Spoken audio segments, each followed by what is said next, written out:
SR shopping mall తో సంక్రాంతి లక్ష్మి మీ ఇంటికి పండగ కళ సరికొత్త కలెక్షన్స్ మీకోసం ఎస్ఆర్ షాపింగ్ మాల్ అందరికీ సంక్రాంతి శుభాకాంక్షలు. అమరావతి నిర్మాణ ప్రణాళిక ప్రభుత్వం మాత్రమే చూసుకోవాల్సినటువంటి వ్యవహారమా? ఏపీసీఆర్డీఏ ఇప్పటికే ఏపీసీఆర్డీఏ ఆధ్వర్యంలో ఆంధ్రప్రదేశ్ ప్రభుత్వం ఇచ్చినటువంటి డైరెక్షన్స్ మేరకు ప్రభుత్వ భవనాల సముదాయాల నిర్మాణ ప్రణాళిక శరవేగంగా సాగుతుంది.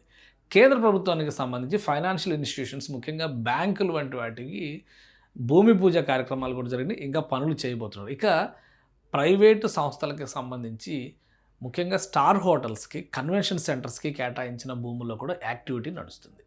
వీటితో పాటు అనేక విద్యా సంస్థలకి, ప్రైవేటు సంస్థలకు కూడా ప్రభుత్వం ఏపీసీఆర్డీఏ భూములు కేటాయించింది. అక్కడ పరిస్థితి ఏంటి? ఇది ఇప్పుడు అందరిలోనూ తొలుస్తున్నటువంటి ప్రశ్న. దీనికి సమాధానం కనుక్కునే ప్రయత్నం మీరు నేను కాదు, ఏపీసీఆర్డీఏ చేస్తుంది. ఏపీసీఆర్డీఏ ఇప్పుడు ఒక ప్రణాళిక ప్రకారం గత 18 నెలల కాలంలో ల్యాండ్ కన్ఫర్మ్ చేసి, అంటే గతంలో వచ్చిన సమస్యలను పరిష్కరించి ఆ ల్యాండ్ను కొనసాగించడం, రద్దు చేసినటువంటి సంస్థల స్థానంలో వేరే ల్యాండ్స్ ఇవ్వడం, లేదంటే అడిగినటువంటి సంస్థలు, ఉదాహరణకి బిట్స్ లాంటి సంస్థ సీడాక్సిస్ రోడ్, అంటే నాలెడ్జ్ సిటీలో కానీ ఎడ్యుకేషన్ సిటీ అంటున్నారు కదా, దానిలో కానీ నిర్మాణం కాకుండా సీడాక్సిస్ రోడ్డు దగ్గర కావాలి అంటే ఏకంగా 60-70 ఎకరాల భూమిని కేటాయించింది ఏపీసీఆర్డీ. అలానే ఎగ్జెల్ఆర్ఐ లాంటి సంస్థలు, పెద్ద పెద్ద సంస్థలు, వాటికి సంబంధించి ఒకసారి మనం ప్రణాళికలను చూస్తే కనుక ఎగ్జెల్ఆర్ఐ ఇప్పుడు యూనివర్సిటీగా మారుతుంది. ఇది మేనేజ్మెంట్ స్కూల్, ఇండియాలోనే చాలా గొప్ప పేరున్నటువంటి విద్యా సంస్థ. అలానే బిట్స్ పిలానీ ఉంది. బిట్స్ పిలానీ సంస్థకి సంబంధించి చూస్తే కూడా బిట్స్ పిలానీ సంస్థకు కూడా దాదాపుగా ఇక్కడ ఒక 70 ఎకరాల భూమిని కేటాయించింది ఏపీసీఆర్డీఏ. ఈ బిట్ చూస్తే కూడా అర్థమైంది. సీడ్ యాక్సిస్ రోడ్డుని ఆనుకుని ఉన్నటువంటి ప్రదేశం. ఇది మొత్తం మాస్టర్ ప్లాన్ జీఐఎస్ రిపోర్ట్ మనం చూస్తే కనుక ఇందులో సీడ్ యాక్సిస్ రోడ్డు చాలా కీలకమైనది అవుతుంది. ఈ సీడ్ యాక్సిస్ రోడ్డు పైన ఉన్న ఈ భూభాగం మొత్తం కూడా బిట్స్కి ఇచ్చారనమాట.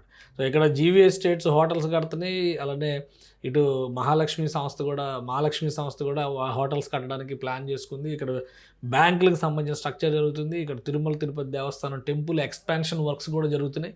కానీ బిట్స్ లాంటి పెద్ద పెద్ద సంస్థలు, పెద్ద ల్యాండ్స్కేప్ తీసుకున్నటువంటి సంస్థల నుంచి రియాక్షన్స్ ఇంకా రావడం లేదు అనేటువంటి విమర్శలపైన సిఆర్డీఏ దృష్టి పెట్టింది.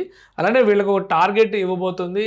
ఈ రాబోయేటువంటి 3 నెలల్లో పనులు కనుక మొదలు పెట్టబోతుంది. ఇది చూడండి, ఇది జేవియర్ సంస్థకి ఇచ్చినటువంటి భూమి. ఇది చాలా పెద్ద ల్యాండ్. ఇది కూడా 60 ఎకరాల భూమి అవుతుందన్నమాట. సో ఇక్కడ యాక్టివిటీ చేయకపోవడం అనేది కొంత ఇబ్బందికరం అవుతుంది. ప్రైవేటు సంస్థలు కూడా పనులు ప్రారంభిస్తే కనుక అమరావతిలో పనుల్లో మరింత జోష్, అమరావతిలో యాక్టివిటీ పెరిగిందనేటువంటి సంకేతం బయట ప్రపంచానికి కూడా తెలుస్తుందని చెప్పని రాష్ట్ర ప్రభుత్వం భావిస్తుంది. ఇందులో భాగంగానే ల్యాండ్ అలాట్మెంట్, అలానే ల్యాండ్ హ్యాండ్ ఓవరింగ్ ప్రాసెస్ కంప్లీట్ అయిన తర్వాత ఇంకా నిర్మాణాలు చేపట్టినటువంటి సంస్థలపైన ఇప్పుడు దృష్టి పెట్టింది. ఎందుకంటే 2026 మార్చి 31 నాటికి ఐఏఎస్కి, అంటే ఏఐఎస్, ఆల్ ఇండియా సర్వీస్ ఆఫీసర్స్కి సంబంధించినటువంటి బంగ్లాలు, ఇళ్ళు, అలానే నివాస టవర్లు ఉన్నాయి కదా, క్వార్టర్స్, అవి కూడా కంప్లీట్ చేసే దిశగా అడుగులు వేస్తుంది. అప్పటికి వాళ్ళందరినీ కూడా నగరంలో ఉండే విధంగా, అమరావతి నగరంలో ఉండే విధంగా ప్రణాళికని సిఆర్డీఏ రెడీ చేస్తుంది.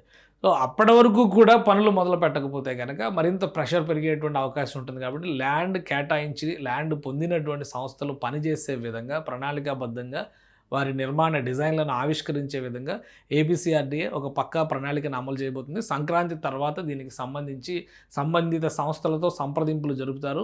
ఆసక్తి చూపించకపోయినా, అనాసక్తిగా ఉన్నా కానీ ప్రత్యామ్నాయ అంశాలపైన దృష్టి పెట్టడానికి కూడా ఏమాత్రం సంకోచించకూడదని ముఖ్యమంత్రి ఇచ్చినటువంటి డైరెక్షన్స్ మేరకు ఏపీసీఆర్డీఏ ఒక ప్రణాళికని రూపొందించుకున్నట్టుగా సమాచారం ఉంది. సో ఆయా సంస్థలు ఎంతవరకు యాక్టివిటీని ప్రారంభిస్తాయనేది వేచి చూడాలి. మార్చి వరకు కూడా కనుక ఈ సంస్థలు యాక్టివిటీ ప్రారంభించకపోతే కఠిన చర్యలకు ఉపక్రమించడానికి కూడా వెనుకాడాల్సిన అవసరం లేదనేటువంటి డైరెక్షన్ ఏపీసీఆర్డీఏకి వచ్చినట్టుగా తెలుస్తోంది.